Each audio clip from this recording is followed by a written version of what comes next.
This is the video I've been dreading. I knew it was coming up after our Vegas videos, and I've just been super anxious thinking about having to relive everything you're about to see. But first, let me take you back to the beginning of this next stop on our RV journey.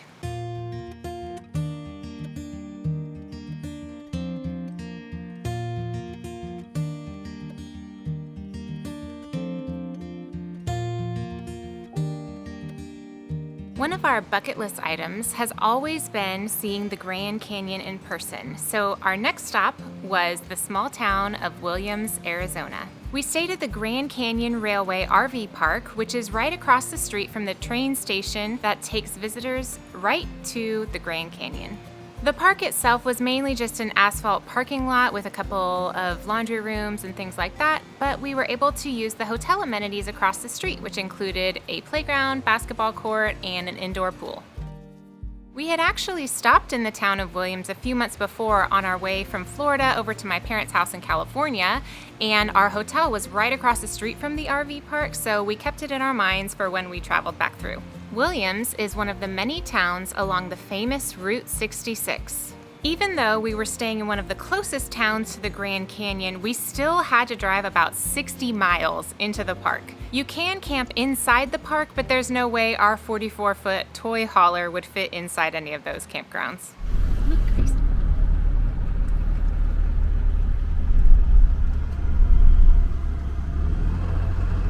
I'm so excited. Are you excited? Can we go through that little trail right there? Yeah.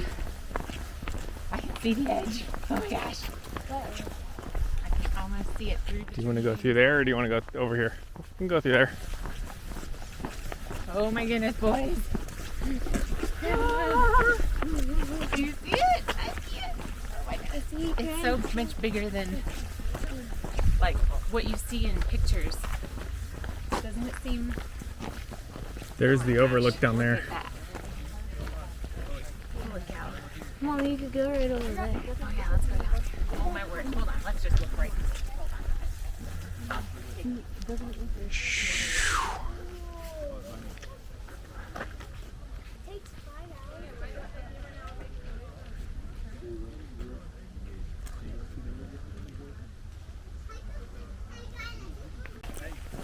It's so much bigger than you think it is. Oh yeah. Isn't it? Like you see it in movies or on TV and pictures, but you like can't really understand just how massive it is. The scale at which it's... This is amazing. What do you think, Holly? Yeah. Isn't it huge? Oh my gosh.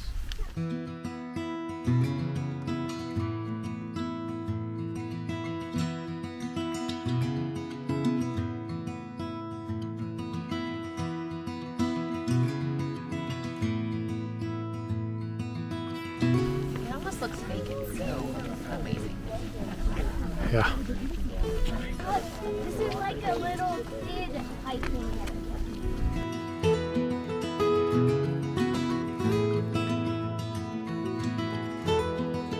They have a free shuttle that takes you to the most popular viewpoints along the South Rim, so you don't have to worry about finding parking. A little disclaimer, we were there in March of 2022, so there was still a mask mandate in place on public transportation within national parks. We let Oliver use our camera while we were inside the shuttle, and he did his best to interview Grayson, who was not a very cooperative interviewee. Hey Grayson, what are you excited about? That one attracts. What? Grand Canyon. What's your favorite thing so far? It's common. We haven't seen anything yet. We've seen the Grand Canyon. What's your favorite thing so far? Looking from the balcony of it. Oh. Where are we heading now? Grand Canyon hiking trail. We were actually headed to the South Kaibab Trail. Today we're at Grand Canyon National Park and we're going in a bus to our hiking trail. Yeah! We'll see you at the Grand Canyon. Is that poop or wings? To the Ooh-Ah Point. It's about 1.8 miles.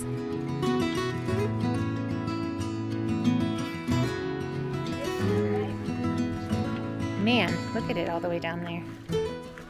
Look how many people there are. The beginning of the trail has some major switchbacks, which you then have to ascend on your way back.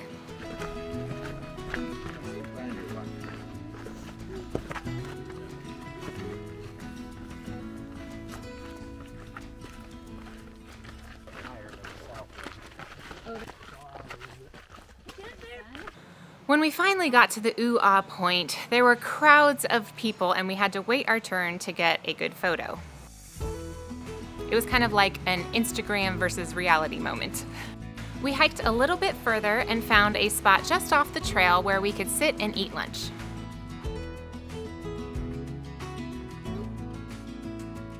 Then it was time to head back up.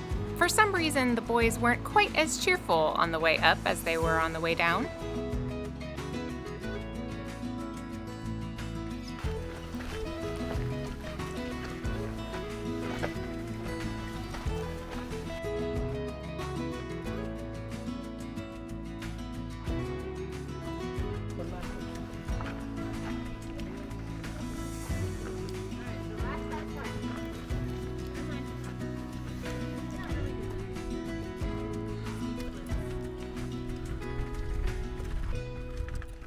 We finally made it back up to the top and headed over to the visitor center so the boys could earn their junior ranger badges.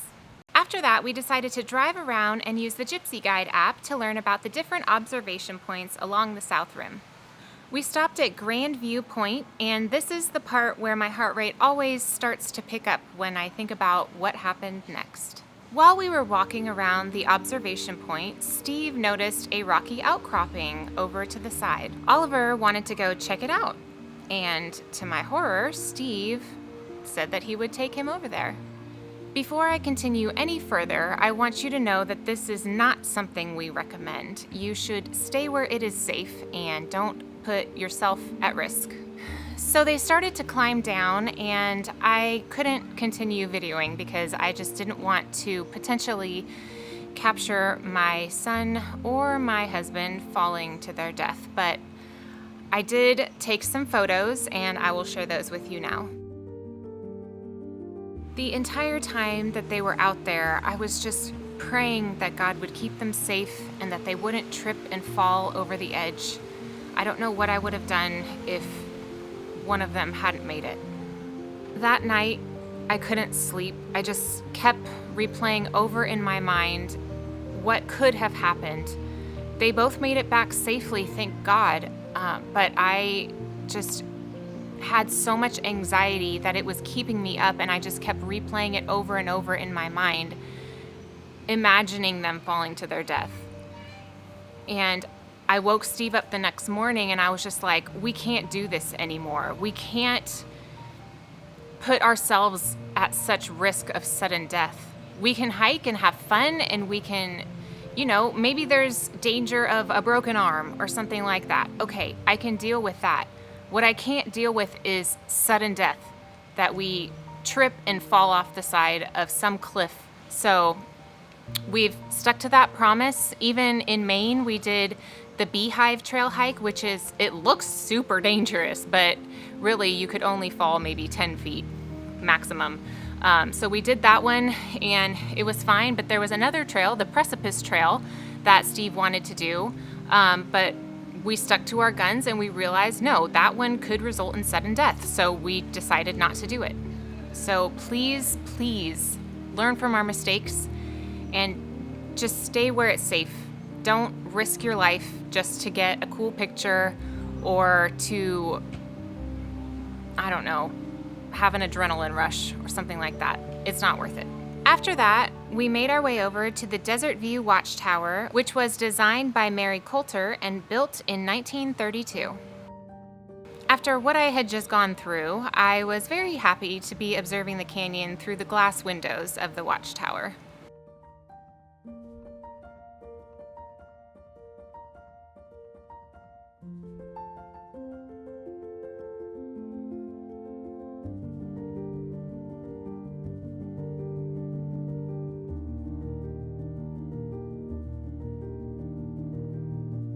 is so cool. You can see so far down.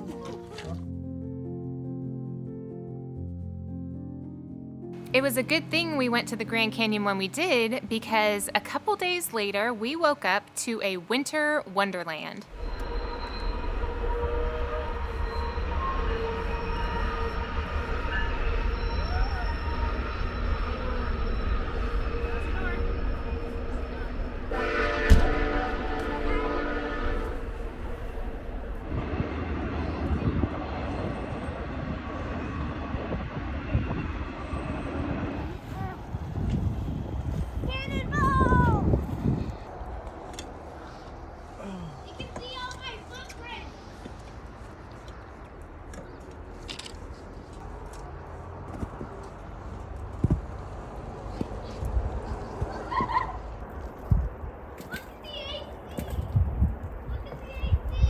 Spot to kneel.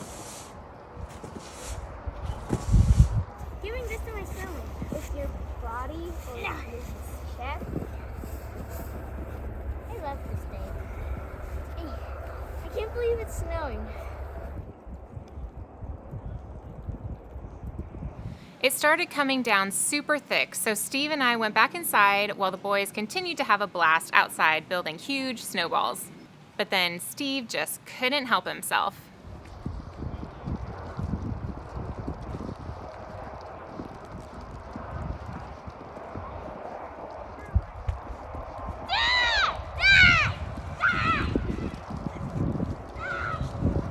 Look at this ginormous snowball I made!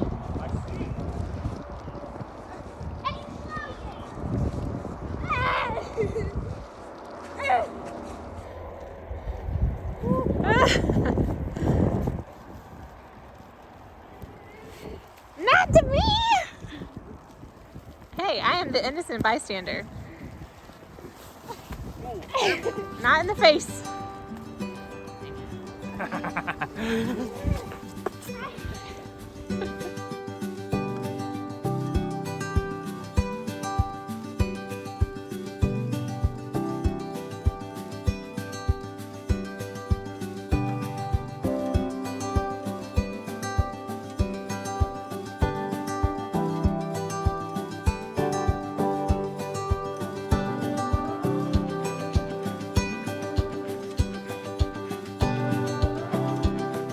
We found out that another full-time RV family was staying in the area, so we met up with them at the Grand Canyon Deer Farm, where the kids had a blast feeding and petting the friendly deer.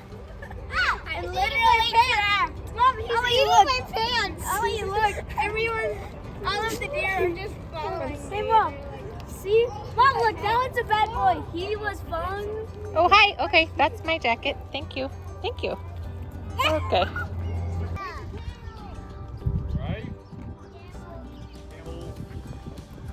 Stop chasing me, please.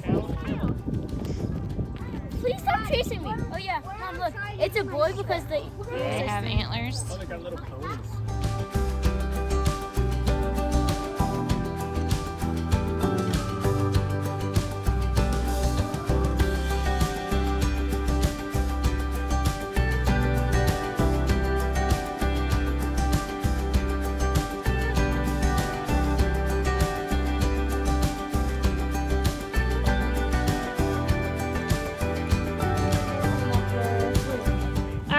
My jacket.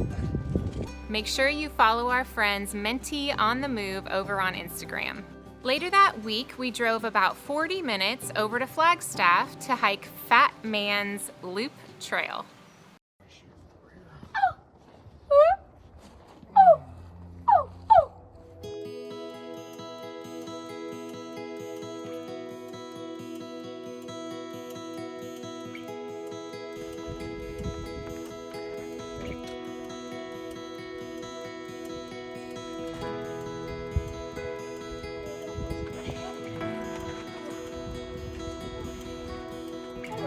Hard way, easy way.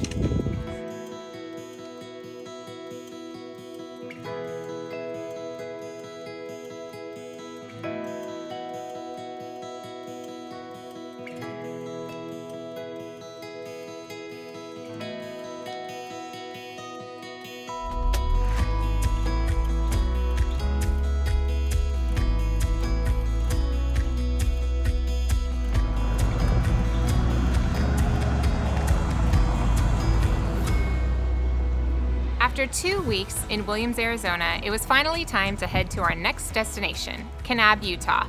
And boy, do we have a story for that drive. But you'll have to catch our next video to see what happens. So please subscribe to our channel and hit that notifications bell so you don't miss it. Thanks so much. I'll see you in the next one.